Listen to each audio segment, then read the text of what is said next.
శివుడికి మూడో కన్ను ఎలా వచ్చింది? పార్వతీదేవి కథ. ఒకసారి పార్వతీదేవి సరదాగా శివుడి 2 కళ్లను మూసింది. శివుడి కళ్లను సూర్యుడు సూర్యదేవుడు మరియు చంద్రుడు చంద్రదేవుడుగా భావిస్తారు. అవి మూసుకుపోవడంతో ప్రపంచం మొత్తం చీకటిలో మునిగిపోయింది.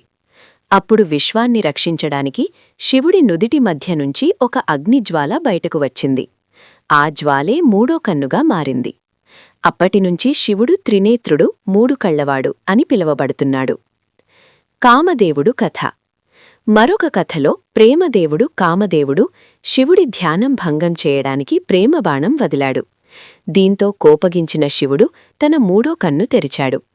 ఆ కన్ను నుంచి వచ్చిన అగ్ని కామదేవుడిని భస్మం చేసింది. ఈ కథలో మూడో కన్ను వినాశక శక్తిగా చూపబడింది.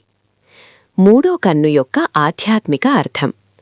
శివుడి మూడో కన్ను అంటే జ్ఞానం, నాలెడ్జ్, జ్ఞానం, అజ్ఞాన నాశనం, ఇగ్నరెన్స్ డిస్ట్రక్షన్, అజ్ఞాన నాశనం, మాయను దాటి చూడగల శక్తి, మాయ దాటి దర్శనం, ఆత్మజాగృతి, స్పిరిచువల్ అవేకనింగ్, ఆత్మజాగృతి.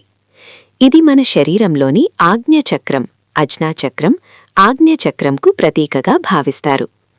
సారాంశం: శివుడి మూడో కన్ను విశ్వ సమతుల్యతను కాపాడుతుంది, చెడు మరియు అజ్ఞానాన్ని నాశనం చేస్తుంది. పరమజ్ఞానం, దైవదర్శనానికి ప్రతీక. సందేశం: బయటి కళ్లతో చూసేది లోకం, మూడో కన్నుతో చూసేది నిజం.